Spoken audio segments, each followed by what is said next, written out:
vamos a tener una charla, un taller sobre el acuerdo de medidas sanitarias y fitosanitarias de la Organización Mundial del Comercio.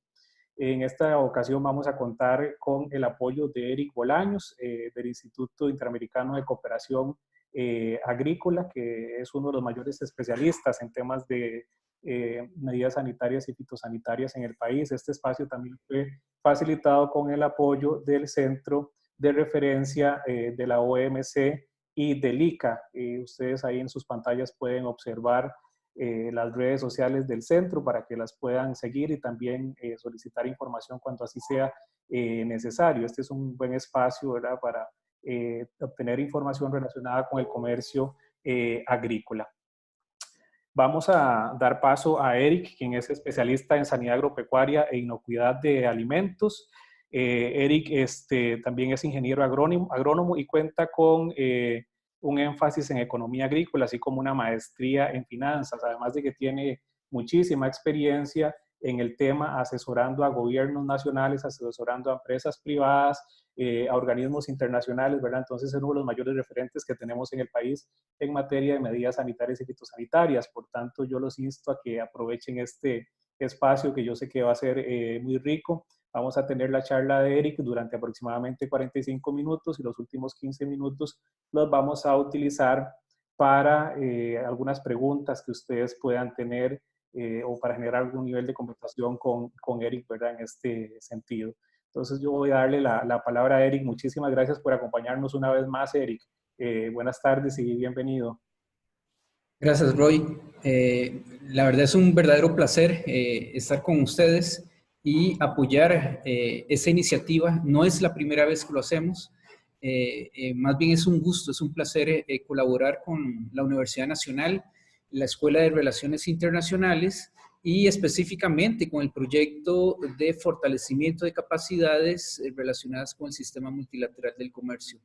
La verdad es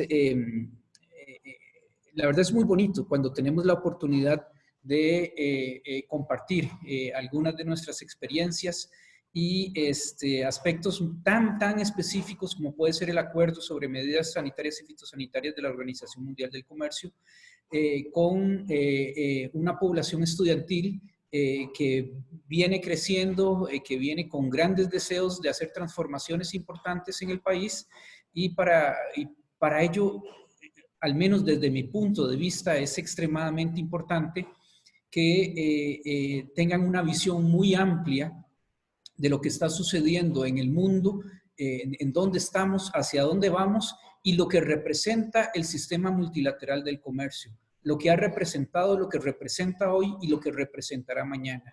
Estoy seguro que muchísimos de ustedes han visto muy recientemente en las noticias comentarios importantes acerca de la OMC. Su director general se retira en una etapa temprana. ¿Qué significa esto? ¿Qué mensajes significa esto? Posiciones como las que ha tenido Estados Unidos recientemente, uno de los países más importantes con respecto al peso específico que tiene en el comercio internacional sobre la Organización Mundial del Comercio, la organización que es el pilar, la columna vertebral de la normativa que rige el comercio internacional. Y un país chico como Costa Rica, un país chico como muchos que tenemos en América Latina y el Caribe, dependemos muchísimo del comercio. Somos países chicos, somos poblaciones pequeñas, somos mercados reducidos. Por lo tanto, si queremos crecer a un ritmo significativo, si queremos generar mayor riqueza y capacidad para poder repartir y cubrir esta riqueza con la totalidad de la población, pues necesitamos el mundo como mercado. Y para ello necesitamos reglas claras que hoy están establecidas por la Organización Mundial del Comercio. Si necesitamos cambiar esta organización, si necesitamos cambiar estas reglas del juego que tenemos hoy día, pues necesitamos como país o como países chicos o como países en desarrollo estar en la primera línea defendiendo nuestra visión y nuestros intereses de lo que queremos en esta organización.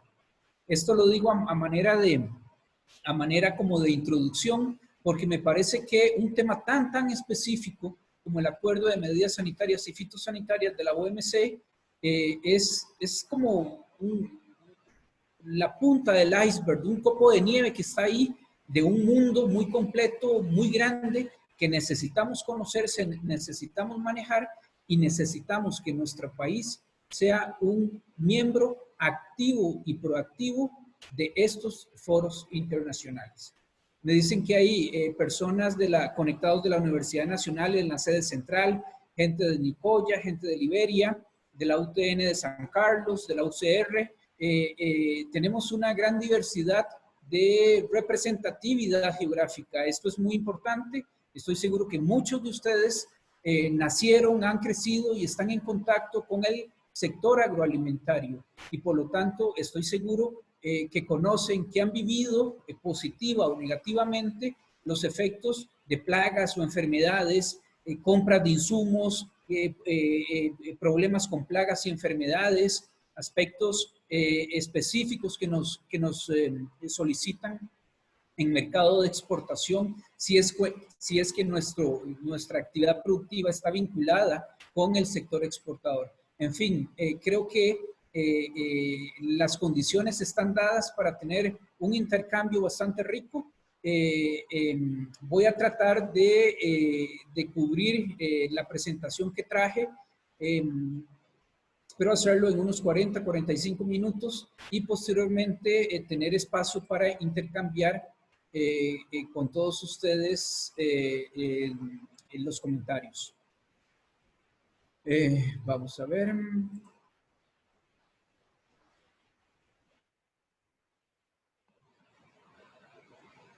Me pregunto, Roy, si ya tienen en sus pantallas la presentación.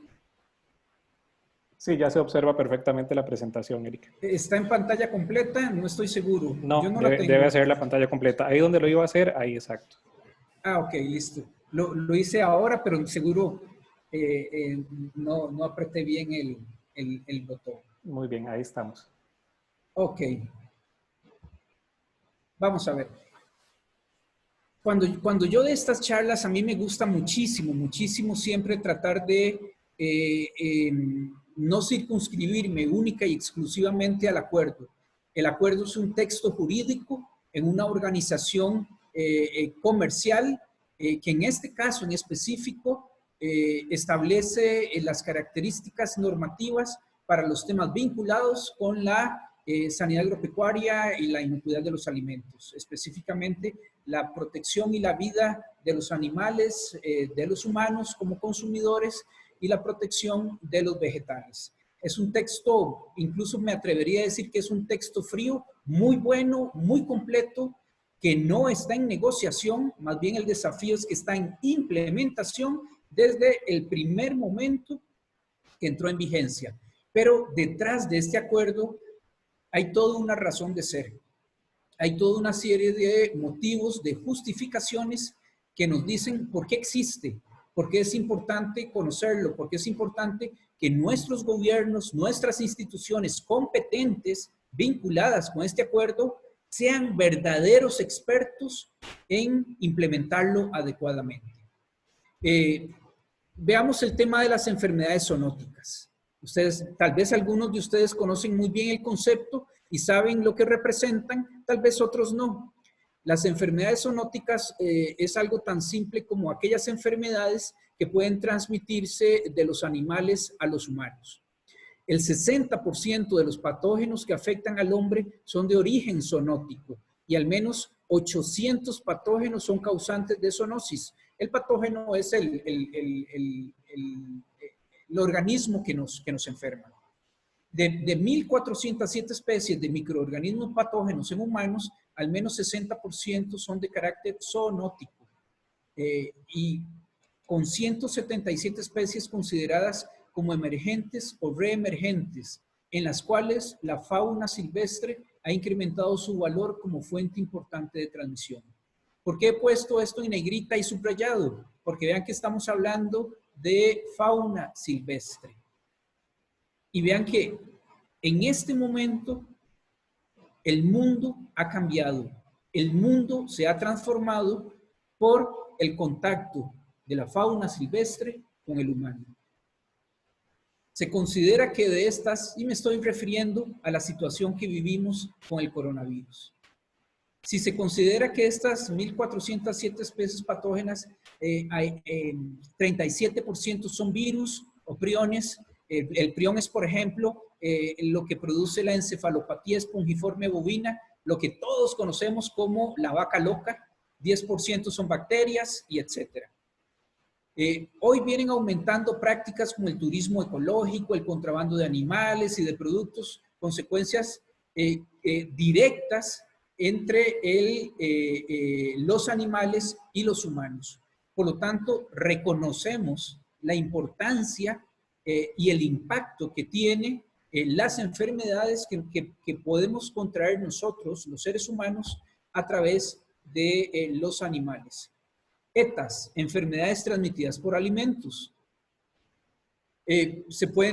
Pueden ser causadas por bacterias, virus, parásitos, sustancias químicas nocivas, como plaguicidas, y causan más de 200 enfermedades. Se estima que cada año se enferman en el mundo unos 600 millones de personas, casi 1 de cada 10, por ingerir alimentos contaminados, y que 420,000 personas mueren por esta misma causa.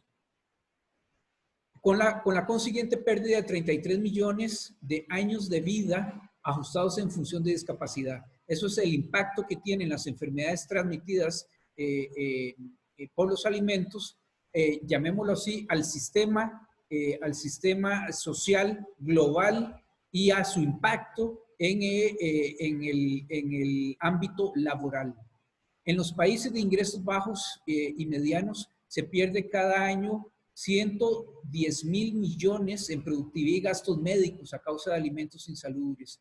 Los niños menores de 5 años soportan un 40% de la carga atribuible a las enfermedades de transmisión alimentaria, que provocan al año 125,000 defunciones en este grupo de edad.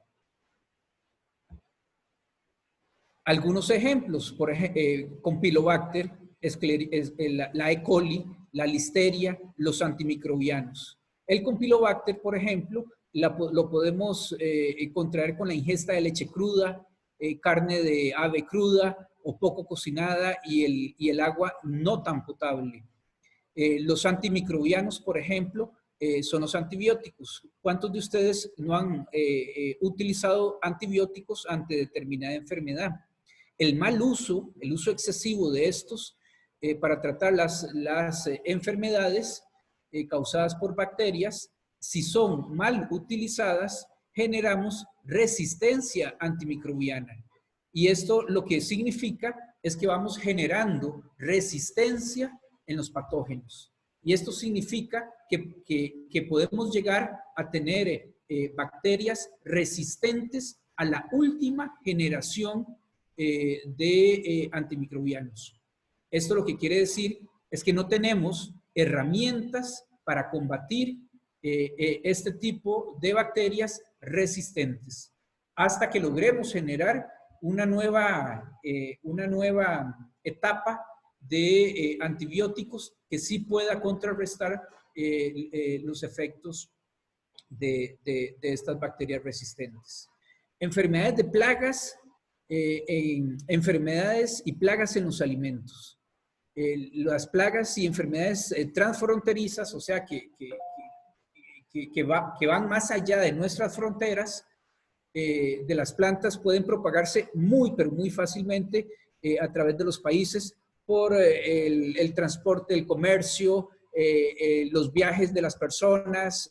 Llevamos una fruta, llevamos un alimento, productos nostálgicos, culturales, otro tipo de prácticas que hacen que sea muy fácil transmitir estas plagas de un país a otro. Y peor aún, de un país que tiene una plaga o una enfermedad hacia otro país o región que no la tiene. Las pérdidas pueden ser enormes. Un estudio que se realizó para estimar el impacto de estas plagas y enfermedades en la producción vegetal estima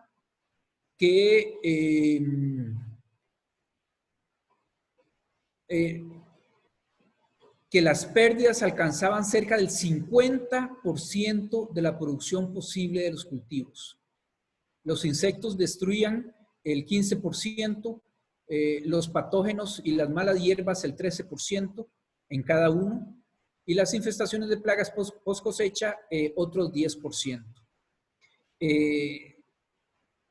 Si echamos una mirada al mundo, nos damos cuenta que hay regiones, hay países, hay ciudades, hay poblaciones que padecen de hambre. Hay hambrunas que se dan cíclicamente. Y nos damos cuenta que no es por falta de alimentos, sino por falta de la capacidad de distribuir equitativamente estos alimentos ante toda la población. Sabemos que esto no es fácil, no es para nada factible bajo una lógica comercial actual en la que vivimos en este momento. Pero aquí lo importante de rescatar son dos cosas. Uno, que con lo que producimos podríamos aliviar el hambre en el mundo. Y número dos, que las pérdidas por enfermedades y plagas en la producción vegetal son absolutamente cuantiosas. ¿Qué quiere decir esto que les acabo de mostrar? Que normar este tipo de situaciones es absolutamente justificado, es absolutamente necesario para salvaguardar la vida de los consumidores y proteger el estatus, el patrimonio zoosanitario y fitosanitario de nuestros países. Hace relativamente poco se dio en Europa, y estoy seguro que muchos de ustedes lo tuvieron que haber visto en la prensa, el problema que tuvo Europa, específicamente España, con la exportación de pepinos y la supuesta contaminación que tenían de E. coli. En los países nórdicos aducieron que una cantidad importante de consumidores habían contraído E. coli proveniente de pepinos españoles. Entre otras cosas, entre otras implicaciones, Rusia le cerró el mercado de verduras a toda la Unión Europea.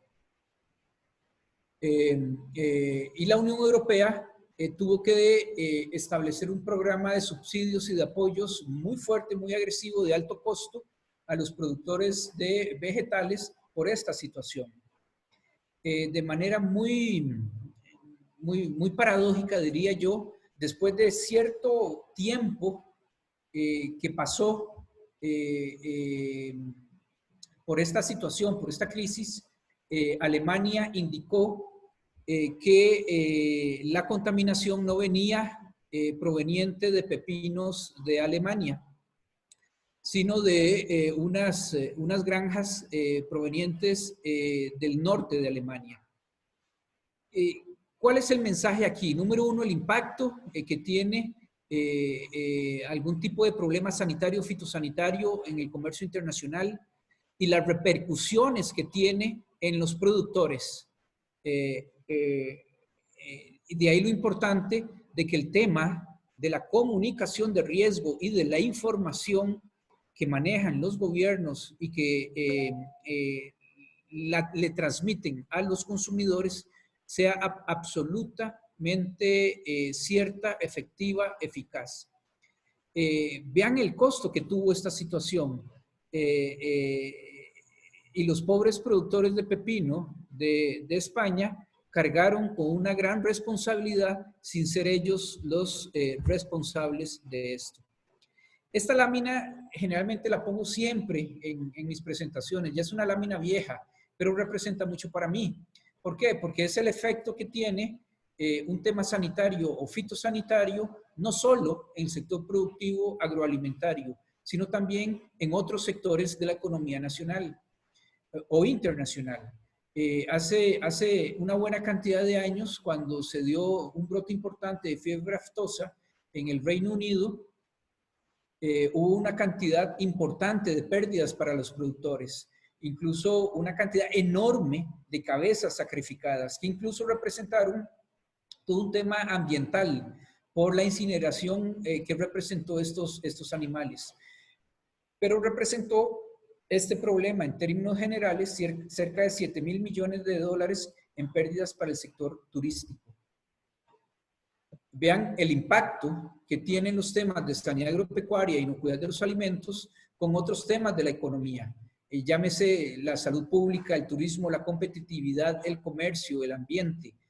Hace muchos años, nuestras instituciones responsables de velar por los temas sanitarios estaban absolutamente enfocados en los temas de producción.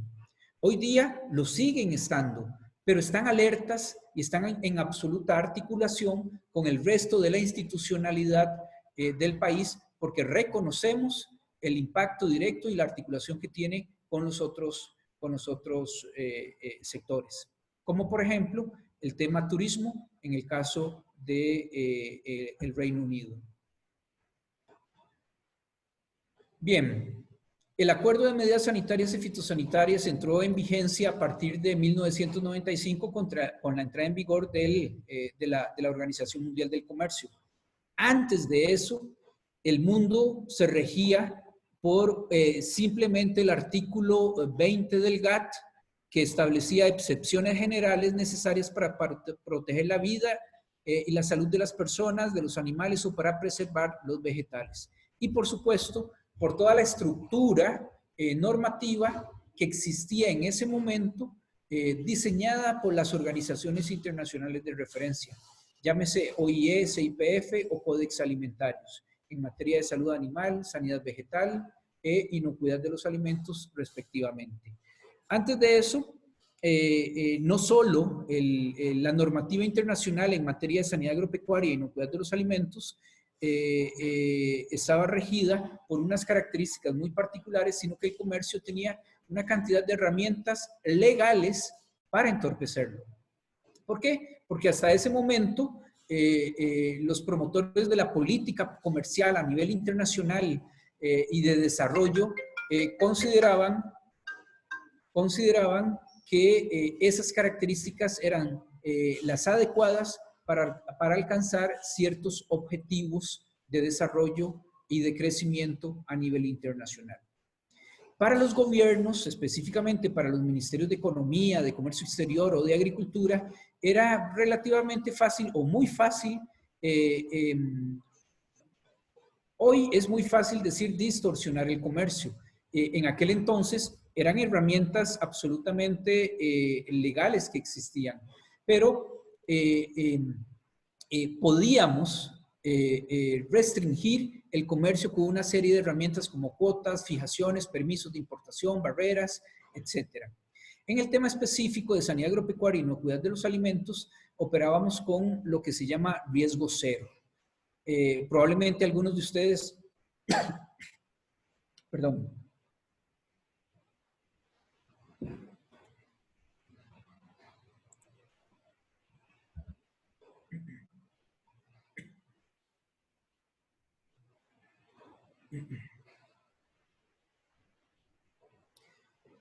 probablemente algunos de ustedes lo han vivido.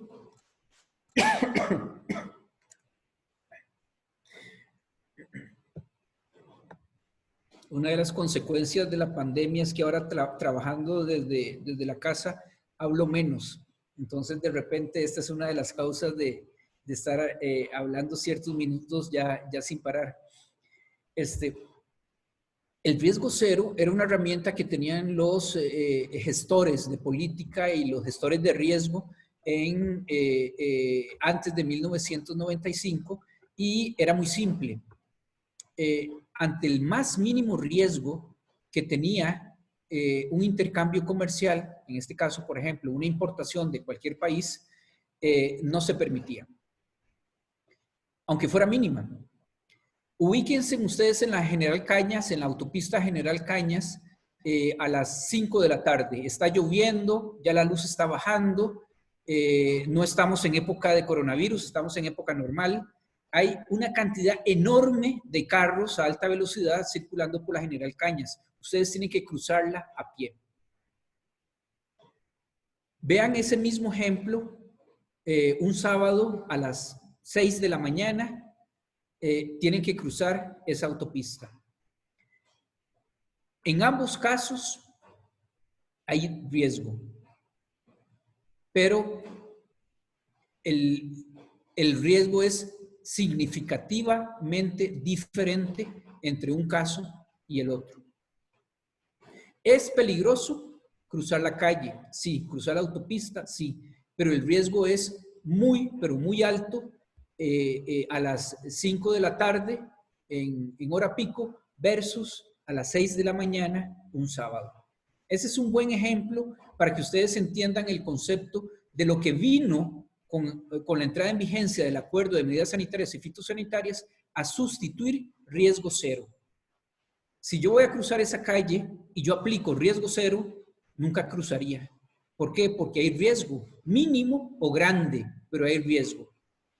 Ahora las decisiones se toman con base en evaluación de riesgo. Y si el riesgo es aceptable, podemos cruzar la calle o podemos permitir ese comercio internacional. Este tal vez fue el cambio más significativo, tremendamente significativo, que le aportó el Acuerdo de Medidas Sanitarias y Fitosanitarias al comercio internacional de productos agroalimentarios en materia de normativa sanitaria o fitosanitaria. 1995 es el punto de inflexión, ahí hay un antes y un después. Vean que las organizaciones internacionales de referencia, OIE, CIPF y Codex Alimentarios, son de larga data, pero no tenían dientes. ¿Qué significa eso? Que no tenían un poder coercitivo para obligar a los países a cumplir lo que en esos foros se aprobaba como normas internacionales. Con la entrada en vigencia de la Organización Mundial del Comercio y el establecimiento del acuerdo MSF, se estableció toda una normativa nueva, moderna, que venía a darle nuevas reglas del juego al comercio internacional. Y una de esas es el reconocimiento a esas organizaciones internacionales que ustedes están viendo en pantalla, creadas incluso desde 1924, como pueden ver con la OIE. Esto fue importantísimo. ¿Por qué? Porque la OMC le prestó los dientes a estas tres organizaciones. Y todos los miembros de la OMC que de repente utilizan el mecanismo de solución de diferencias en materia de sanidad agropecuaria o inocuidad de los alimentos, lo que están haciendo es incorporarle ese poder coercitivo que tiene otorgado la OMC para con la normatividad de estas tres organizaciones internacionales. A través del tiempo, los países, las regiones y a través de la OMC se han venido reduciendo los aranceles y por lo tanto las normas técnicas o medidas sanitarias y fitosanitarias, lógicamente, han tenido una mayor importancia.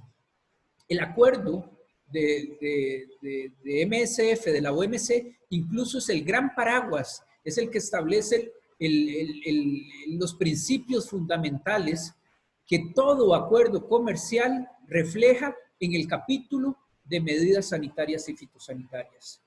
Con mayores o menores transformaciones, los acuerdos comerciales han venido evolucionando de generación en generación. Creo que ya vamos por la tercera o cuarta generación de acuerdos y así también ha ido evolucionando la forma de cómo se reflejan los textos en los acuerdos comerciales, pero siempre basados en el Acuerdo de Medidas Sanitarias y Fitosanitarias de la OMC, nunca violentando sus principios fundamentales, sí yendo más allá, por ejemplo, y tratando incluso de darle un componente cada vez más importante a la facilitación del comercio y no enfocarnos tanto al control productivo y a las herramientas que podrían perjudicar un poco el comercio, pero sí, como les mencionaba, direccionándolo un poco más a la facilitación del comercio. Es así como el acuerdo SPS es tan solo uno de los elementos que encontramos en toda la institucionalidad de la OMC, pero con una característica muy importante, tremendamente importante. Y yo se los dije al principio, no está en negociación. El desafío es la implementación. ¿Qué significa esto? Significa que, por ejemplo, poder avanzar en las negociaciones agrícolas ha sido extremadamente difícil. Incluso una de las piedras angulares de los cuestionamientos que muchos países le han hecho en los últimos años a la OMC. Por el contrario, el acuerdo SPS, al estar en implementación, los países, y no en negociación, los países se han enfocado mucho en tratar de implementarlo, desarrollar capacidades para su implementación y determinar mecanismos efectivos para conservar la protección adecuada de todo lo que perseguimos en el acuerdo, pero distorsionando lo menos posible el comercio. Es así como, espero que ustedes lo puedan ver ahí en la gráfica. Vean que tenemos una pirámide y de un lado tenemos el comercio y tenemos la salud. Esos son los grandes dos objetivos que encontramos en el acuerdo SPS. Fomentar el comercio y proteger la salud o el estatus fitosanitario. Y por supuesto, contamos con los principios fundamentales de la OMC. Hay dos principios que para mí son extremadamente importantes, que yo siempre se los adiciono como aporte del acuerdo SPS al comercio agroalimentario. Es el tema de la ciencia y el tema de la transparencia. Ustedes tienen ahí en pantalla las disposiciones que contiene el acuerdo. Están los aspectos generales, los derechos y obligaciones, la armonización, equivalencia, evaluación de riesgo, regionalización, transparencia, control e inspección, etc. Es un acuerdo que se lee fácil, es un acuerdo chico, pequeño, no está escrito de la mejor forma. ¿Por qué? Porque son abogados los que lo escribieron y definitivamente, bueno, yo no soy abogado, definitivamente para mí el lenguaje jurídico no es el más comprensible para el común denominador, pero después de un par de lecturas y de algún material adicional interpretativo, se van a dar cuenta que es extremadamente fácil de entender y que fue un acuerdo muy visionario. El acuerdo SPS no estaba en la lista de acuerdos por ser negociados en la OMC, pero fue gente muy visionaria que en aquel entonces se dio cuenta que los temas sanitarios y fitosanitarios debían ser normados por sus características y por sus implicaciones. Dice Gretchen Stanton, una exdirectora del comité SPS, que por muchos años trabajó en la OMC, que el acuerdo SPS se inició en un restaurante, tal vez fue en un bar, pero ella dice que fue un restaurante, en una servilleta, cuando diferentes negociadores vinculados con agricultura y también con el tema sanitario se dieron cuenta que era necesario normarlo. Este acuerdo establece o norma las medidas sanitarias y fitosanitarias. Y esta es toda medida aplicada para proteger la salud y la vida de las personas, de los animales, o para proteger los vegetales ¿de qué? Plagas o enfermedades, aditivos o contaminantes, enfermedades propagadas por animales u otras cosas. En fin, ya hemos visto algunos ejemplos y aquí se establece todo el abanico de lo que el acuerdo, de lo que las normas protegen. ¿Cómo se reflejan estas normas? En leyes, decretos, reglamentos, prescripciones y procedimientos. Marcos normativos, tan simple como eso. que se refieren, por ejemplo, sobre criterios relativos al producto final, procesos y métodos de producción, procedimientos de prueba, inspección y certificación, etcétera. O sea, todo el abanico de aspectos, situaciones, procesos que requieren de un componente normativo para regular el tema sanitario o fitosanitario. ¿Qué no comprende el acuerdo? Esto es importante. No comprende medio ambiente, no comprende bienestar animal y no comprende intereses de los consumidores.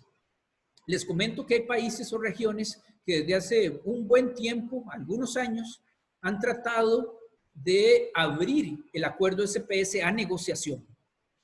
En lo personal, creo que al día de hoy, por las características que tenemos a nivel mundial, el acuerdo es suficiente, es adecuado y ha funcionado. Algunos países o algunas regiones consideran que es necesario abrir el acuerdo a negociación para incorporar algunos elementos adicionales como estos que les estoy mencionando. Pero pónganse ustedes a pensar si los intereses de los consumidores de Finlandia, de Tailandia y de Bolivia son los mismos. Definitivamente no. Entonces, tratar de armonizar o normar aspectos que son muy propios de la cultura o circunscritos a un ambiente geográfico determinado puede ser completamente difícil e inconveniente. El tema del medio ambiente vinculado con el comercio internacional y específicamente con temas sanitarios o fitosanitarios, su percepción o su valoración pueden ser muy diferentes dependiendo de las características que tenga la población o de las escalas de cómo ven estos temas los gobiernos. Incluso veámoslo así, por ejemplo, hoy día la Unión Europea tiene las comunidades europeas tienen la política verde muy arraigada hacia su línea de acción. Estoy seguro que la Unión Europea estaría muy de acuerdo con entrar en negociaciones, en una posible apertura del acuerdo para incorporar temas de medio ambiente. Pero estoy seguro que de este lado del mundo no estarían de acuerdo con hacerlo, por las implicaciones que tendrían en el comercio. Esta es una lámina que hace diferenciación entre lo que es una medida sanitaria o fitosanitaria o de obstáculos técnicos al comercio. Algunos dicen que hay una línea gris muy fina que divide los dos acuerdos y que tal vez algunas veces es difícil identificarlo. Yo considero que no. Está bien claro. No voy por efectos de tiempo a leerlos, pero la presentación yo se la pasaré a Roy y de repente quedaría a disposición de todos ustedes. Aspectos importantes, derechos y obligaciones del acuerdo. Adoptar medidas sanitarias o fitosanitarias necesarias para proteger la salud y la vida de las personas, de los animales o preservar los vegetales. Que las MSF que se apliquen no discriminen de manera arbitraria e injustificada entre miembros que tengan condiciones idénticas o similares. Que las MSF no se apliquen de manera que constituyan una restricción encubierta al comercio y que sean lo menos restrictivas al comercio. Deben estar basadas en medidas sanitarias, los países que apliquen normas deben basarlas en normas, directrices o recomendaciones internacionales. Y si estas no existen, pues deben de estar basadas en fundamento científico. Esto es extremadamente importante, todo lo que está en esta lámina. Que se cumpla es otra cosa. Y de ahí la habilidad y la capacidad que tienen nuestros países y nuestras instituciones para defender nuestros intereses como productores, como exportadores, o para defender nuestra salud. Derechos. Derechos a establecer medidas más restrictivas que las normas internacionales. Ojo, deben de estar científicamente justificadas y esto no es el principio precautorio. En el SPS, en el acuerdo SPS, no existe el principio precautorio. El principio precautorio existe en la normativa ambiental. En el SPS existe derecho a tomar medidas de precaución, pero no, uno no puede tomar medidas amparadas al principio precautorio. Y a cada rato escuchamos a políticos o tomadores de decisión diciendo que determinada decisión se tomó basada en el principio precautorio. Eso no es correcto. Establecer el nivel adecuado de protección es un derecho que yo tengo como país, conocer las MSF que serán aplicadas y se darán a conocer a todos los miembros, las medidas similares, ante medidas similares, tomar las que menos afecten el comercio. Vean que siempre hay una especie de contracara, lo que no puedo hacer y lo que sí puedo hacer. Y yo tengo derecho a pedir explicaciones y tengo la obligación de darlas. Explicación de por qué me está poniendo esta medida. Y cuando sea la explicación, no es cualquier explicación. Tiene que ser una explicación justificadamente respaldada por ciencia. Vean que le he hecho mucho énfasis a la ciencia. Toda norma debe estar basada en normas internacionales o en fundamento científico, en una evaluación científica.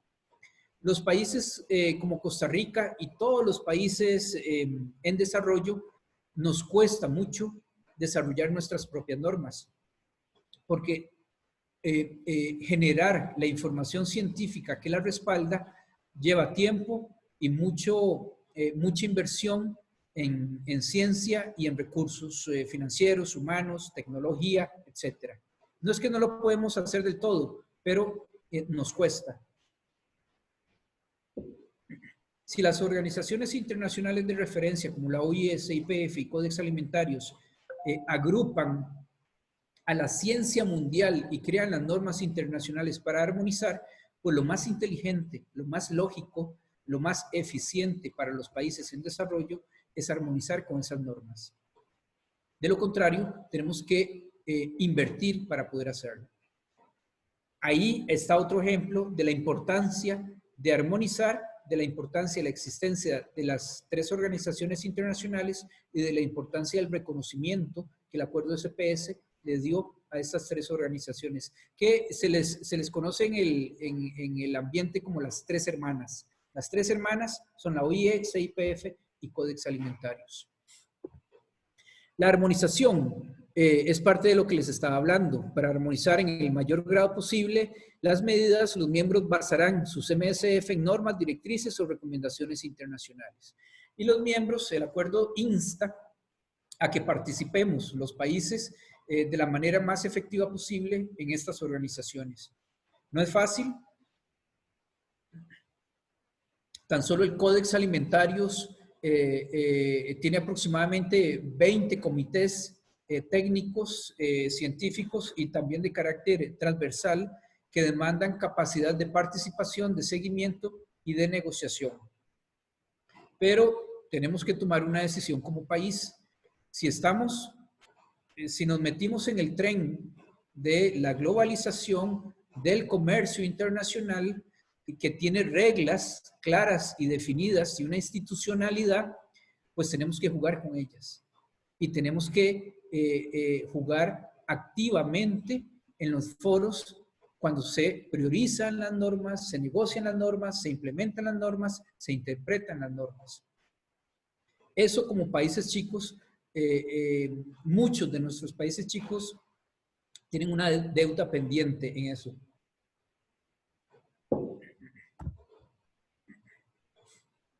La equivalencia. La equivalencia es para mí una de las herramientas facilitadoras del comercio más interesantes establecidas en el acuerdo SPS. Lo voy a explicar así. Todos los caminos llegan a Roma. Son diferentes, pero todos llegan a Roma. Eso lo que quiere decir es que si yo tengo un procedimiento sanitario que me permite llegar a este objetivo y mi socio comercial tiene otro procedimiento sanitario que me permite llegar al mismo objetivo, pues se deben de reconocer como equivalentes esos dos procedimientos sanitarios.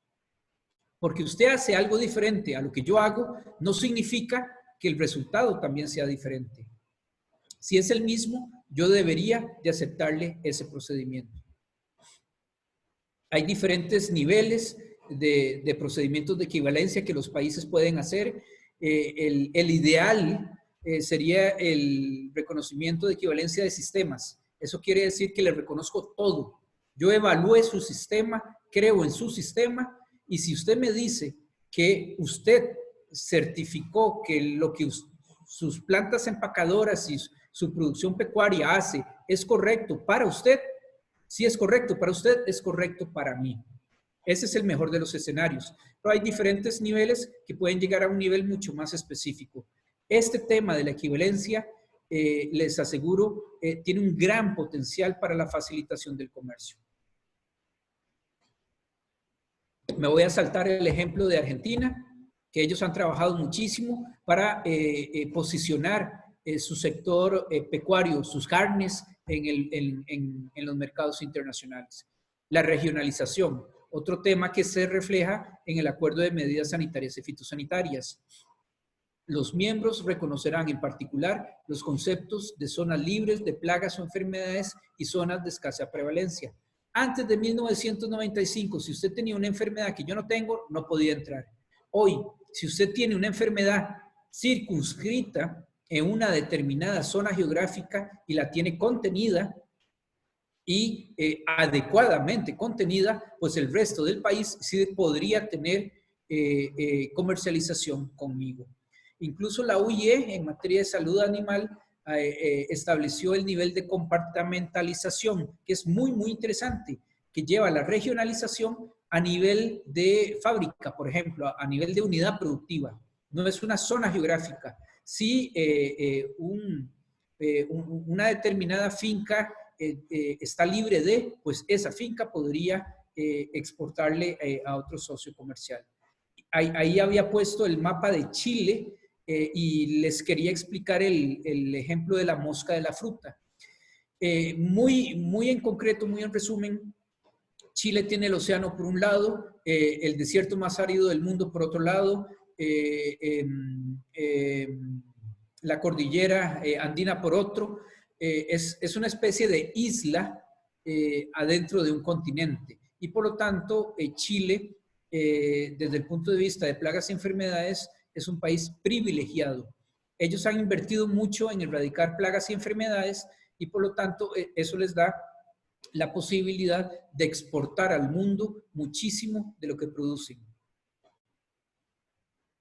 Chile es un muy buen ejemplo de cómo una nación se pone de acuerdo en el largo plazo para decir, vamos a producir frutas. De aquí a 20 años vamos a ser exportadores de frutas. En esos 20 años tenemos que ser libres de mosca de la fruta. Lo logran y con eso les permiten accesar a los mercados internacionales. El tema de control, inspección y aprobación. Eso hoy día representa un dolor de cabeza para los ministerios.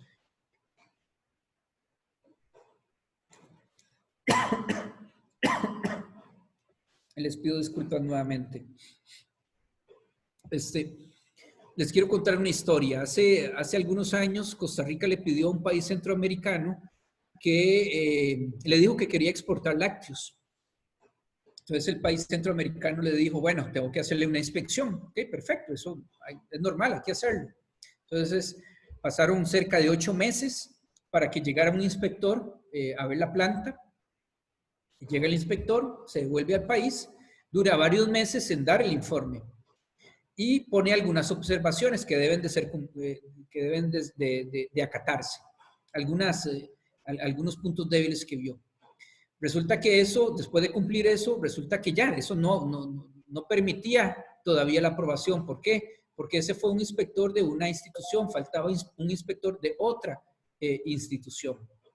Lo que quiero decirles con esto es que las demoras indebidas es una forma muy común que tienen los tomadores de decisión para distorsionar el comercio. Una cosa es lo que dice el acuerdo, una cosa es el espíritu del acuerdo, una cosa es lo que queremos y firmamos y otra cosa es lo que se hace en la práctica. Algunos acatan muy bien el acuerdo, otros no tanto. El acuerdo es tan efectivo como la intención que tiene el gestor de la política o el tomador de decisión. Transparencia. En un sistema basado en normas, la transparencia es absolutamente fundamental. Si yo exporto carne al mundo, yo necesito saber qué normas van a aplicar o van a modificar mis socios comerciales. Si nos ponemos de acuerdo para que todos comuniquemos nuestras normativas y nuestros cambios normativos a través de un sistema acordado, eso va a facilitar mucho el comercio. Y eso es lo que tiene la OMC.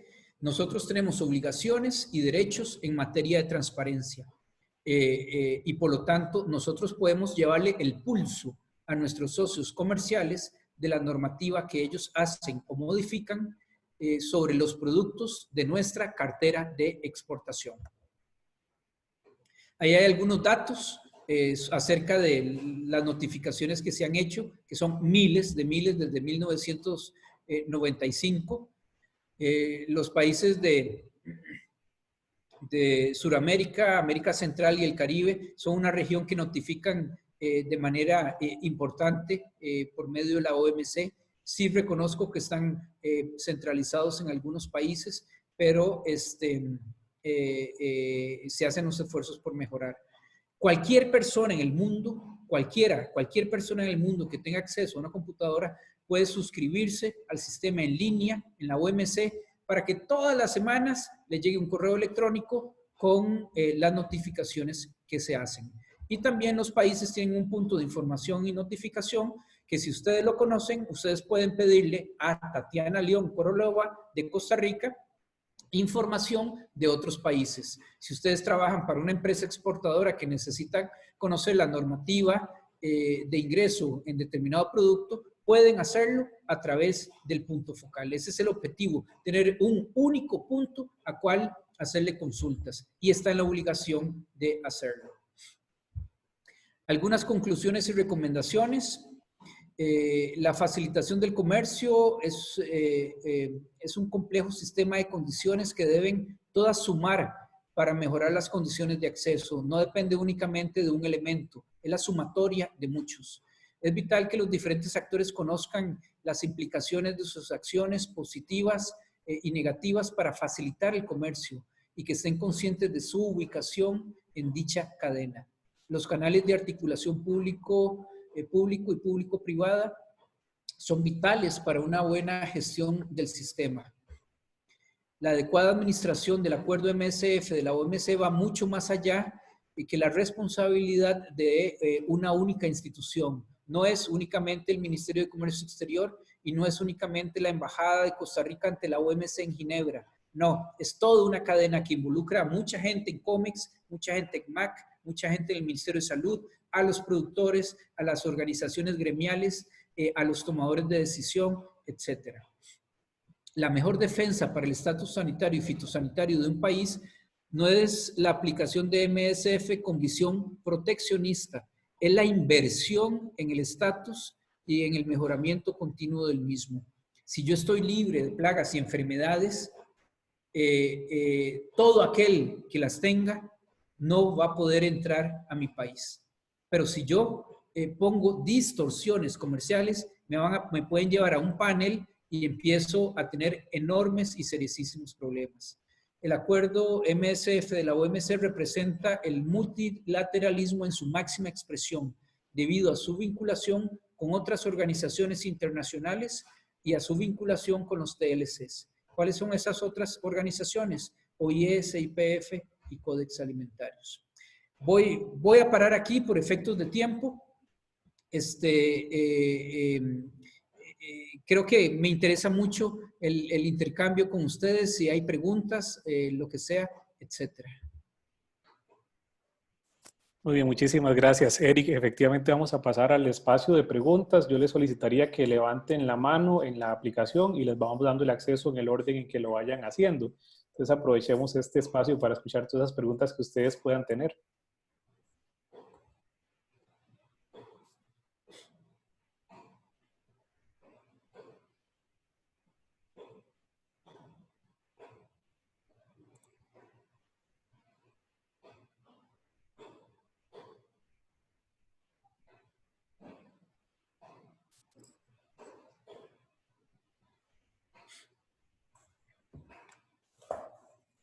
Muy bien, tal vez en lo que nos vamos animando a hacer algunas preguntas.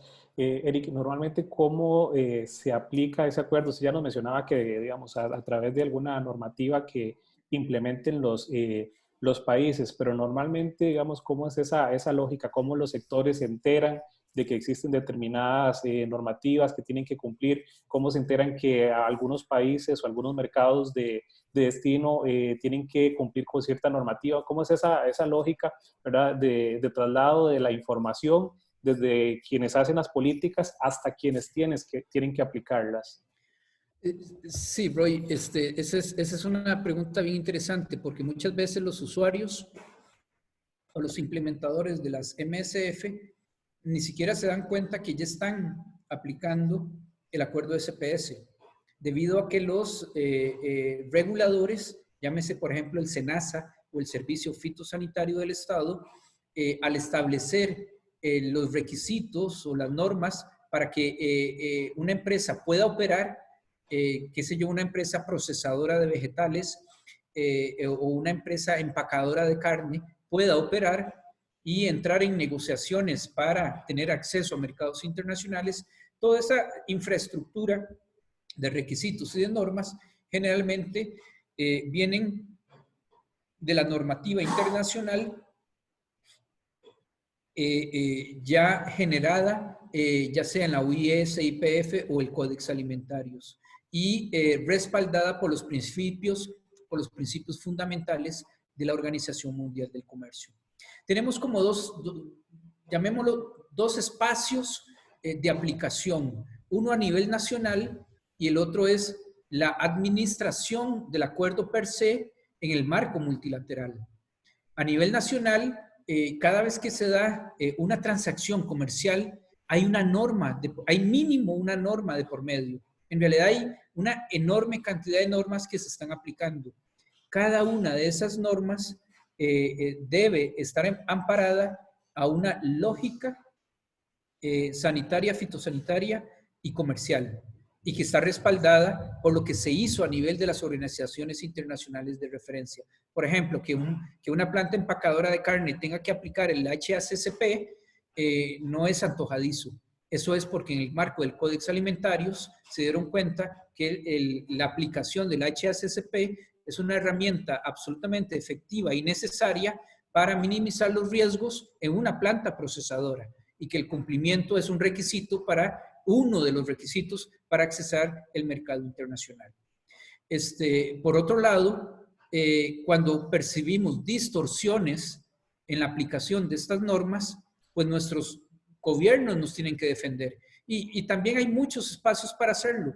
Por ejemplo, una llamada de la planta empacadora con su comprador en el otro país para que ese comprador hable con los que están aplicando las normas. Si ese comprador tiene un gran músculo comercial, pues tal vez sea escuchado.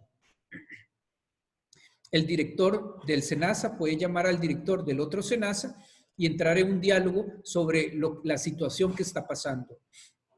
Puede haber una consulta de carácter comercial entre ministerios de comercio exterior o incluso algunos utilizan Cancillería.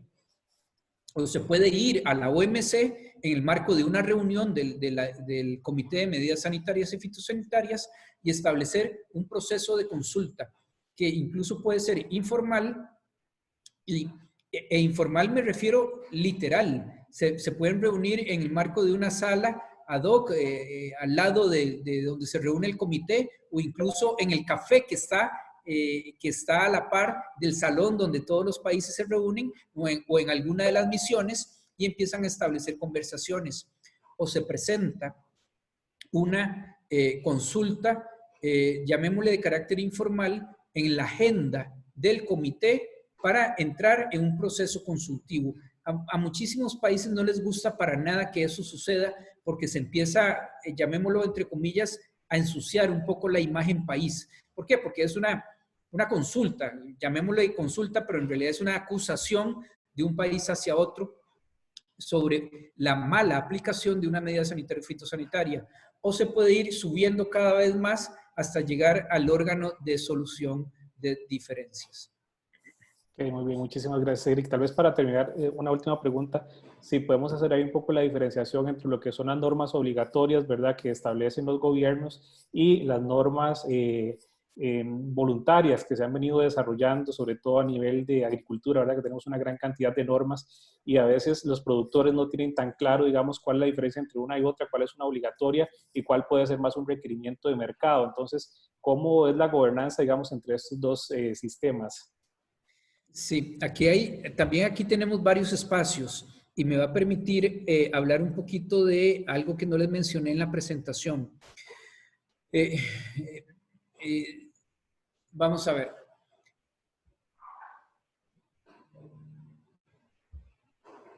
Una norma establecida por un ente regulatorio de un país sociocomercial es de carácter obligatoria, su acatamiento. Ojo, me estoy yendo hacia otro lado de lo que es la regulación de acatamiento obligatoria y voluntaria. Es que realmente quiero llegar al tema de las normas privadas. Estas normas que me establecen las autoridades oficiales para poder ingresar a mi mercado meta, lógicamente son de acatamiento obligatoria. También, y están supeditadas, por ejemplo, a procesos de inspección, incluso, y verificación, auditorías de seguimiento, etc. O tan simple como una certificación del país de origen.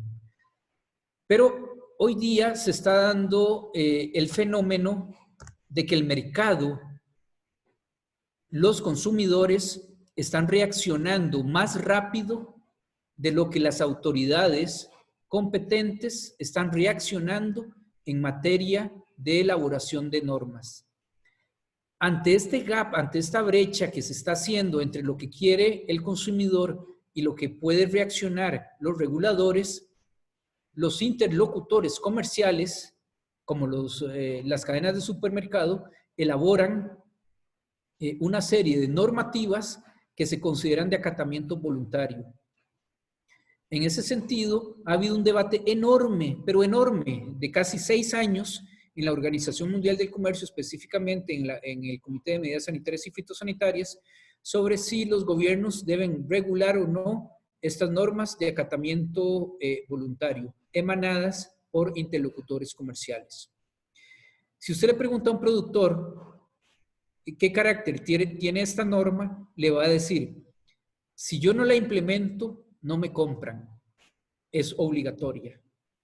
Pero el verbo y la interpretación que se está dando en el Comité de Medidas Sanitarias y Fitosanitarias, al menos de los países en donde están establecidas estas organizaciones que desarrollan estas normas, entre comillas, voluntarias, es que no tienen los gobiernos o ellos injerencia para legislar sobre estas medidas. El debate no se ha zanjado y desde el punto de vista comercial, al menos el verbo que utilizan los países latinoamericanos es que esas normas, comercialmente hablando, son de carácter obligatorio, con una gran implicación en el comercio y con una gran repercusión en el cumplimiento del acuerdo SPS. ¿Por qué? Esto realmente es bien importante. Un interlocutor comercial francés que tiene una cadena de supermercados realmente grande a nivel mundial, establece que para poder comprar melones de cualquier parte del mundo, tienen que establecer esta serie de requisitos que no están necesariamente reflejados en la lista de requisitos de las instituciones oficiales. Si uno hace un análisis de esos requisitos, algunos de ellos ya están normados por las organizaciones internacionales de referencia, pero les han aplicado un nivel de rigurosidad más estricto. Ejemplo, para un determinado plaguicida, a nivel internacional en el Códex Alimentarios se establece un 0.2 mg por kilogramo. Pero esta empresa, este interlocutor comercial, establece un 0.01. Vean que hay una gran diferencia. Y para que un productor pueda cumplir eso, realmente tiene que hacer cambios sustantivos en su sistema de producción o en el manejo del producto. Y ese requisito se aleja absolutamente de fundamento científico. Eso está pasando hoy día. Eso es un debate que realmente creo que no va a tener un buen resultado en el marco del comité SPS, pero es una realidad comercial.